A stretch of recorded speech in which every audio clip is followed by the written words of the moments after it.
조윤선 5억 생활비 그리고 한참 그렇죠, 논란이 그렇죠. 됐잖아요. 네. 사람이 5억을 한 달에 쓰잖아. 그럼 어떻게 쓰는 게 방법이 그것밖에 그 얘기 없냐면 한번 해봅시다. 바닥에다가 네.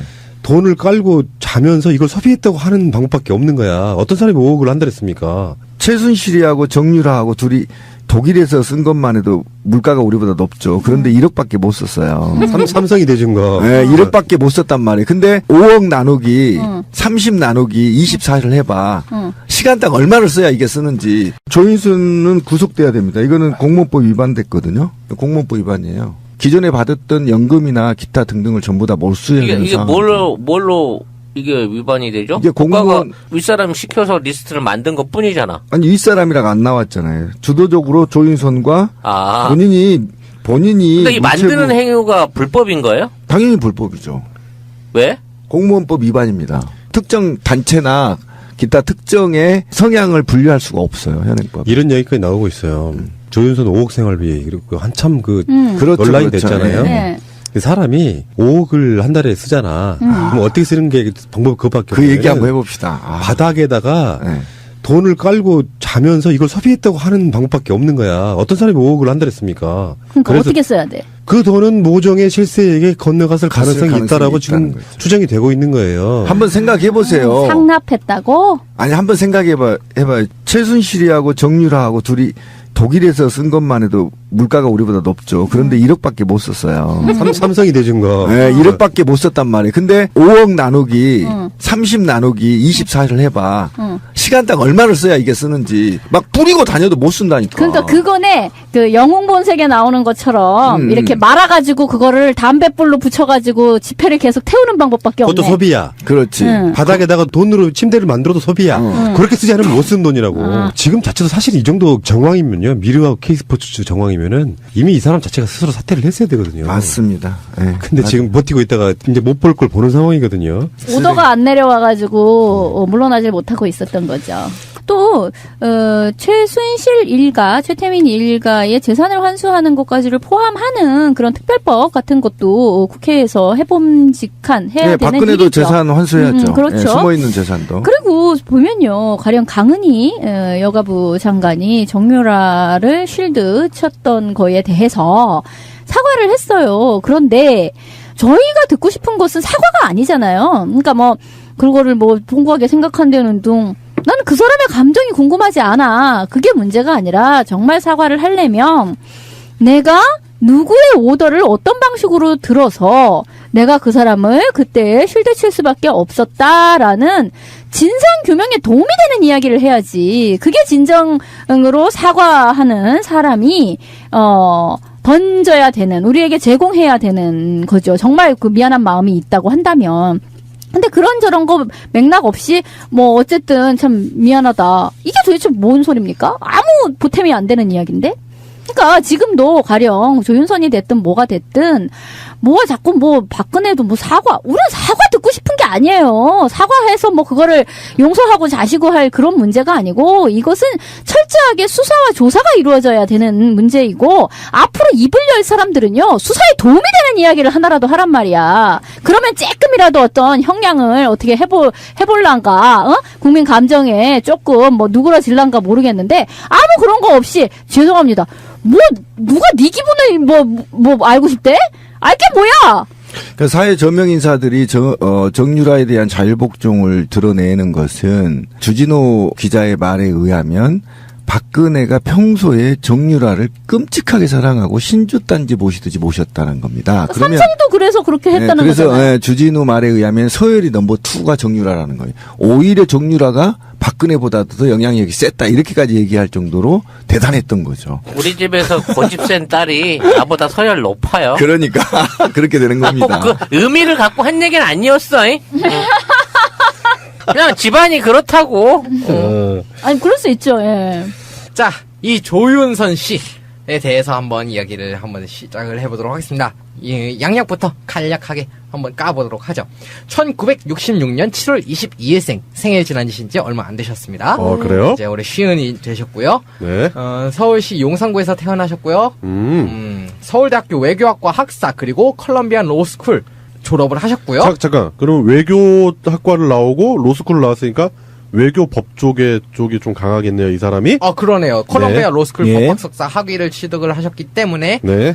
뭐 그렇다고 할 수 있겠고요. 네. 1991년 33회 사법시험에 합격하여 94년부터 2006년까지 김앤장 법률사무소에서 외국인 투자 및 지적재산권 분야 변호사로 근무를 했습니다. 어디요? 어디? 아, 김앤장? 네, 그 유명한 김앤장. 김앤장. 네. 그리고요. 2007년 1월부터 2008년 3월까지 한국 시티은행 부행장 겸 법무본부장으로 근무를 하였습니다. 네. 네. 2002년에 16대 대선 당시 한나라당 대통령 선거 대책위원회 공동 대변인을 맡으면서 정계와 인연을 맺었으며 보수 정당 사상 첫 여성 대변인이라는 기록을 남겼고요. 이후 18대 국회에서는 한나라당 비례대표 13번으로 당선되었고요. 박근혜 정부에서 여성가족부 장관을 역임, 여성으로서는 최초로 대통령 비서실 정무수석에도 오르기도 했습니다. 네. 공무원 연금 개혁 실패에 대한 책임을 표명하며 2015년 5월 18일 정무수석직에서 사퇴를 하였으나 최근 문화체육관광부 장관에 오르시면서 이제 또 다시 한번 정무계 쪽에 다시 한번 발을 들여놓게 되었습니다. 그리고 여기 특별한 한마디가 있어요. 정치적으로는 친박으로 분류되며 박근혜 대통령의 많은 신임을 얻는 정치인으로 알려져 있다. 네. 딸랑딸랑. 딸랑이구나. 공식적인 구분도 하네요. 친박. 그러니까요. 저희 여기서 이렇게 얘기가 나올 줄은 상상을 네. 못했고요. 그 약간 스타크래프트 종족 나누듯이 약간 우리 윤선이가 열심히 하고 있기 때문에 다시 한번 뽑아줬다 이런 생각을 갖고 있습니다. 그래요. 뭐 친박 돌려막기라는 얘기가 많더라고요. 네, 돌려막기 인사, 뭐 회전문 인사, 뭐 이렇게 얘기가 많은데 네. 지금 문화체육부 장관 예정이 돼 있는데 재산 문제 논란이 조금 있는 것 같아요. 네, 이거 좀 길어요. 네. 이분이 재산 문제가 한두 개가 아니에요. 뭐 연간 쓴 돈이 뭐 생활비가 7억? 뭐 이런 3년 얘기도 동안. 있고. 예, 그게 가장 최근에 나온 얘기인데요. 일단은 저는 일단 시간 순서대로, 연대기로. 네. 시간 순서. 공과생이기 때문에 시간 순서대로 한번 네. 얘기를 한번 해보겠습니다. 그래서 제가 공대생이랑 대화가 힘들어요. 이과가 또 네, 들어보겠습니다. 네. 예. 일단 이분의 부는 무려 아버지 세대부터 많은 부분이 이루어져서, 네. 네, 증여가 되는 부분이 있는데요. 네. 아버지가 일단은 회사를 하나 가지고 계셔요. 네, 네. 일단 큰 회사를 하나 가지고 계시고, 이분이 땅도 가지고 계시는데, 인천에 땅을 하나 가지고 계셨대요. 그거를 증여를 해야 되잖아요. 네. 자기가 죽을 때가 가까워지니까 이제 증여를 해야 되겠는데, 그렇죠. 그거를 그냥 주면은 양도소득세를 많이 내게 되는데 빚을 계속 담보대출을 해가지고 부담부 증여라는 걸 통해가지고 양도소득세를 조금 내고 상속을 했대요. 편법동원. 네, 이게 아주 땅 부자님들이 이제 잘 많이, 쓰는 네, 방법? 네, 네. 굉장히 많이 쓰는 방법이에요. 부담부 증여 야. 기억해 주시면 될 거고. 이제 미래의 땅 부자가 될 수도 있으니까. 잠깐 이런 거 그냥 듣지 말고 좀 적어. 그게 뭐라고요? 부담 뭐요? 네. 왕우장상의 씨가 어디 따로 있으려. 우리가 부자가 될 수도 있는 거야. 적으면서 들어요. 좀 보면은 답답한 게 안 적더라고 다들. 이런 거 좀 적어. 맞아, 기대를 해야 되는데 그렇군요. 땅 부자가 될 수도 그래. 있는데. 왜 안 될 거라고 생각해. 무슨요? 자, 그래. 그거 적고. 예, 그 다음에. 그리고 그때 무려 어머니한테서 2억을 빌렸는데, 아, 그냥. 네, 우리 엄마가 2억을 빌려줄 수 있을까 모르겠다. 엄마 나 2억만. 저희 어머니는 저한테서 5만 원을 빌려고 하시던데. 저희 어머니 저한테 20만 원 빌려가셨습니다. 뭐 어쨌든 네. 그러시고서 증여세를 안 내셨대요. 그거에 대해서. 빌려갔는데. 네, 증여세라고 하는 거 보니까 갚지는 않은 것 같은데. 어쨌든 그랬는데 그거를 청문회 할 때까지 모르고 있었다고 청문회에서 얘기를 했어요. 2억 원이나. 네, 근데 아까 양력을 들으셔서 아시겠지만 굉장한 변호사거든요. 변호사가 그걸 몰랐다는. 아니, 그리고 또 은행에도 있었다며요. 시티은행 부행장. 네, 그렇죠. 맞아요. 그렇지. 네. 돈 나갔다 들어왔다 이런 거 잘하실 양반이 좀 의아스럽네요. 네, 자기 시티은행에 있을 때는 심지어 자기가 가지고 있는 시티은행 주식을 모르고서 들어갔대요. 네? 그래요? 네, 본인 재산이 얼마나 되는지 뭔 일일이 카운팅 안 하시고 계시는 건지 잠깐, 뭔지 이거- 모르겠는데. 또라이 아니야? 말이 되나? 무슨 어디 화장실 갔다가 이게 휴지 이렇게 뒤에다 끼고 오는 거 몰라도 그걸 까먹어. 자기 주식을 모르고 들어갔다고요. 그리고 이 아버지가 하시는 회사가 동성그린이라는 회사예요. 네. 근데 동성 그린이라는 회사가 이제 동성이라는 회사로 여러 가지 회사들이 있는데 네. 그 계열사 가지고 있는 그 회사랑 좀 다른 회사고요. 아. 동성 그린이라는 회사는 좀 쳐보신 분들은 아시겠지만 골프장 가면 이렇게 떼짱 관리하시는 아줌마들 있잖아요. 네네. 그분들 이제 그 떼짱 양생해가지고 이제 해주는 그 회사를 가지고 있었어요. 그 그린이 그 그린이군요. 네, 그 그린입니다. 일단 그 회사를 이제 가지고 있다가 그 회사의 주식을 증여를 했어요. 증여할 때 이제 몰랐대요. 본인이 그걸 또 가지고 있는 거를. 아이고. 네. 이게 그것도 너무 많으시죠. 제가 지금 욕 나올 것 같은데 그냥 들을게요. 네. 네, 그냥 받았다가 그거를 이제 건망증이. 네, 돌려줬대요. 근데 2011년에 그거를 자기가 받아서 그거를 2013년에 그 청문회 때 돌려줬대요. 청문회 할 때서야 이제 그걸 조사하다 보니까 나와서 그때 알아가지고 그걸 돌려줬대요. 아, 그때 그- 갑자기 기억이 나서. 네, 돌려줘서 그때 증여세를 냈다고는 하는데, 근데 제가 계산을 해봤거든요. 이건 네. 기사에도 안 나오는 건데, 2011년에는 그게 주당 5,000원짜리였어요. 아. 근데 2013년에 그 사람이 돌려줄 때는 93,000원이 돼 있어요. 18배가 돼 있고. 이분이 그리고 아까 말씀하신 것처럼 이제 돈을 엄청나게 많이 버셨는데, 소득을 일단은 2002년부터 2011년까지 10년 동안에 142억을 올리셨어요, 무려. 오, 대단하다. 네. 어떻게 올렸어요? 이런 것도 적어야 되는데. 맞아. 뭐, 변호사를 일단은, 톱 변호사들은 굉장히. 에이, 글렀다. 네. 글렀네. 에이, 포기다. 이번 생은 글렀어. 우리 다음 생을 기약하면서. 네. 그 드라마 중에 김명민 씨가 김명민 씨. 그게 못 뜬 이유가 있어요. 그게 김앤장을 배경으로 했거든요. 아, 그렇지. 근데 거기 보시면 많이 나오는데 억대로 막 받아가니까 뭐 그럴 수도 있죠. 10년 동안 하면은 142억 받을 수도 있는데 근데 그거를 이제 142억을 총해서 받아갖고 세금을 제하고 나면 95억인데 그 95억을 분명히 받아갔는데도 불구하고 재산 신고액이 2011년에 재산 신고액이 51억밖에 안 돼요. 그러니까 44억이 어딘가로 사라진 거예요. 마술도 하네. 데이비드 카퍼필드야? 빌딩 사라지게 하듯이 돈도 44억이나 사라지게 하는. 야. 아이고. 일반적으로 나라에서 돈을 빼돌리는 수 있지만 개인이 이렇게 신고를 누락을 한다는 건 좀 뭔가 이상하죠. 그리고 이제 여가부 장관에 이제 재직을 하고 있을 47억을 이제 또 받아가서 그걸 이제 이번에 더민주에서 그걸 얘기를 한 거고요. 그래서 그걸 5년 기간으로 나눠보면 매년 5억씩 받아갔다는 걸로 계산이 되고, 네, 그것도 이제 2015년에 신고 누락이 또 돼가지고 배우자까지 돈을 아무리 합쳐도 16억이 또 어디론가 사라졌어요. 그래요. 지금 재산 문제를 송병호님 통해서 들어봤는데 되게 미심쩍은 부분이 너무 많은데. 네. 마술사 같네요, 약간. 네. 그래요. 일단 재산 문제가 그 그런 드라마에도 나오는데 네. 그게 그런 분들은 그 돈을 외국으로 어떻게 하시더라고요. 변호사분들이. 우리 또 메인 방송에서 신비님이 자주 좋아하시는 버진 아일랜드, 네. 뭐 스위스 계좌 네. 많잖아요. 그 영화가 혹시 그분의 남자판으로 각색된 스토리가 아니었어요? 아, 그 드라마 찾아봐야겠어. 예. 자, 그래요. 재산 문제는 이렇다고 치고 일단은 그 전에 정무수석 당시 이제 중간에 하다가 사퇴하긴 했지만 네. 정무수석 당시에도 좀 논란이 있어요. 가장 크게 문제가 됐던 것은 일단 일을 하지 않았다는 겁니다. 일을 안 했다. 네, 그 세월호 사건 관련해가지고 네. 이제 광화문 광장이랑 청와대 인근에서 이제 농성하고 그랬잖아요. 예. 그리고 이제 야당 의원님들도 이제 그 앞에서 단식 진행하는 상황에서 네. 국회와 정당의 가교 역할을 해야 되는 청와대 정무수석이 아무것도 안 했어요. 국회의원 출신이기 때문에 네. 뭘 해야 되는지 모를 리가 없다라는 그치. 게 전직 많거든요. 참 아이러니해요. 왜 박근혜는 이 사람을 믿고 있는 것인지.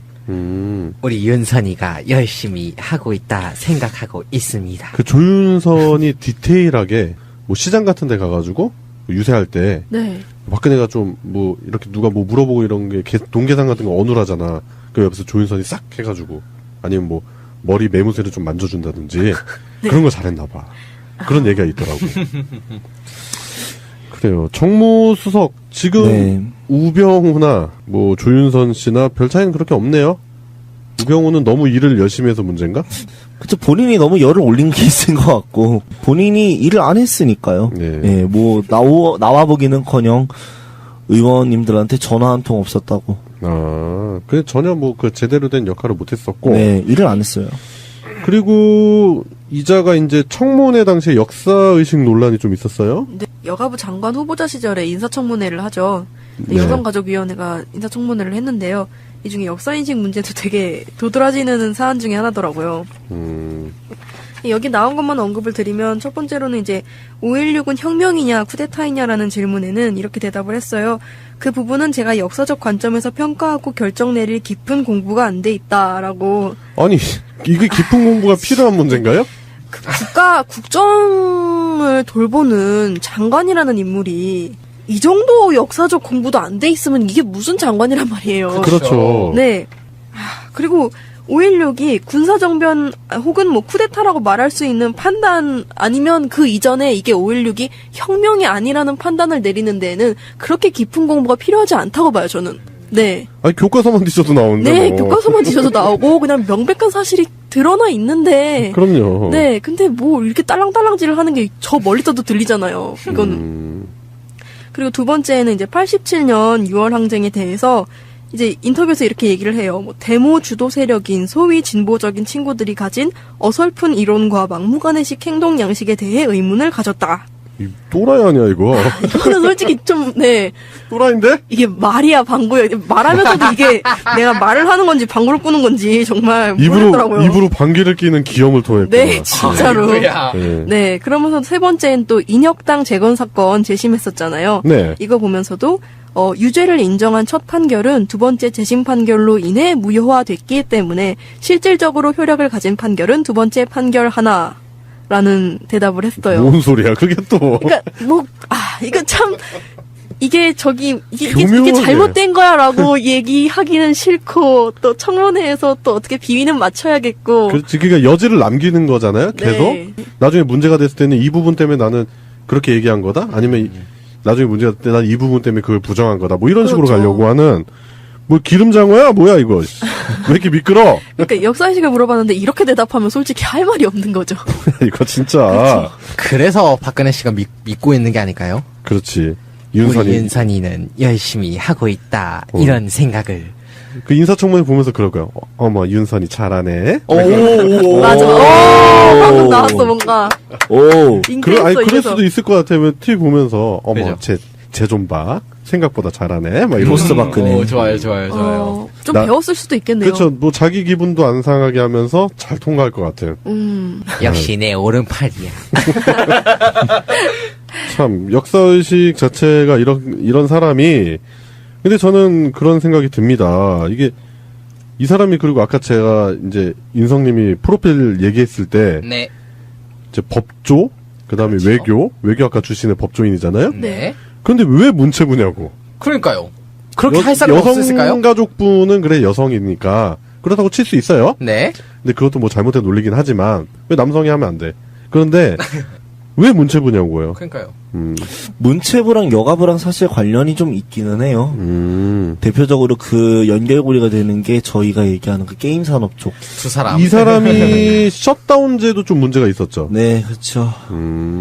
2013년 3월부터 2014년 6월까지 여성가족부 장관을 역임을 했었어요. 네. 아마 그러면 이 두 분한테는 상당히 연관이 많이 갈 수도 있겠다라는 생각을 또 갖고 있긴 하고요. 셧다운제 하면 또 애농님의 그 가슴 아픈 부분이잖아. 네. 아, 그럼요. 저번에 아주 나 입에서 피 토하는 줄 알았어. 그러니까 얘기하다가. 저희는 솔직히 말하면은 저나 병우님이나 마찬가지인 게 여가부와 문광부를 그렇게 좋아하지 않습니다.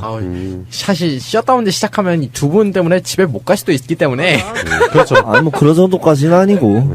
근데 지금 뭐 그렇게 연관이 있다고 하더라도 일단 그 여가부 자체에서 그 셧다운제 찬반 논란이 있었던 사람이고 그렇기 때문에 이 사람이 과연 그런 문체부에 적합하냐 이런 논란도 있을 것 같고 네. 그걸 떠나서 문화체육 쪽에 이 사람이 그동안 기여하거나 공로한 부분이 있느냐 아니면은 관련한 사업에 참여한 적이 있느냐 이런 부분을 봐야 되는데 전혀 없는 것 같아요. 제가 봤을 때는. 네. 시티은행에서 부행장한 게 문화체육 쪽이랑 상관없잖아요. 그렇죠. 그쵸. 그저 박근혜 13번으로서 들어간 거밖에 생각. 백넘버 13번. 네. 백넘버 13번. 박 감독이 멋지네요. 13번. 네. 그래가지고 지금 문화체육부 되고 나서 그 세간에는 그런 얘기가 돌아요. 동계올림픽 망했다. 예. 뭐 이런 얘기 돌았다고. 지금 당장 이제 동계올림픽이 언제죠 우리가? 2018년입니다. 피용찬. 망했네.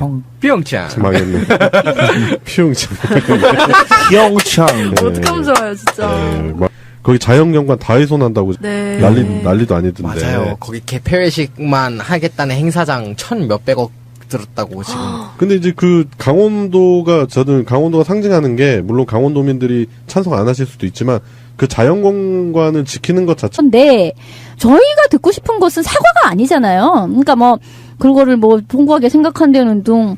나는 그 사람의 감정이 궁금하지 않아. 그게 문제가 아니라 정말 사과를 하려면 내가 누구의 오더를 어떤 방식으로 들어서 내가 그 사람을 그때 실드칠 수밖에 없었다라는 진상 규명에 도움이 되는 이야기를 해야지. 그게 진정으로 사과하는 사람이 던져야 되는, 우리에게 제공해야 되는 거죠. 정말 그 미안한 마음이 있다고 한다면.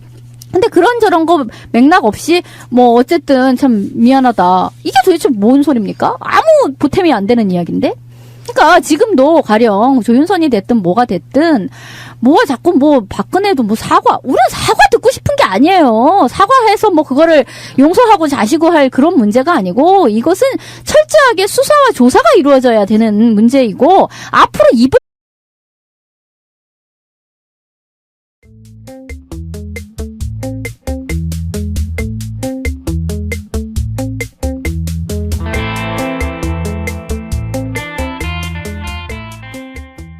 조윤선 5억 생활비 그리고 한참 그 그렇죠, 논란이 그렇죠. 됐잖아요. 네. 그 사람이 5억을 한 달에 쓰잖아. 그럼 어떻게 쓰는 게 방법 그거밖에 그 얘기 없냐면 한번 해봅시다. 아. 바닥에다가 네. 돈을 깔고 자면서 이걸 소비했다고 하는 방법밖에 없는 거야. 어떤 사람이 5억을 한 달에 씁니까? 최순실이하고 정유라하고 둘이 독일에서 쓴 것만 해도 물가가 우리보다 높죠. 그런데 1억밖에 못 썼어요. 삼성이 대준 거. 네, 1억밖에 못 썼단 말이에요. 근데 5억 나누기 30 나누기 24를 해봐. 시간당 얼마를 써야 이게 쓰는지. 조인수는 구속돼야 됩니다. 이거는 공무원법 위반됐거든요. 공무원법 위반이에요. 기존에 받았던 연금이나 기타 등등을 전부 다 몰수해서 이게 뭘로 썼단 말이에요. 근데 5억 나누기 30 나누기 24를 해봐.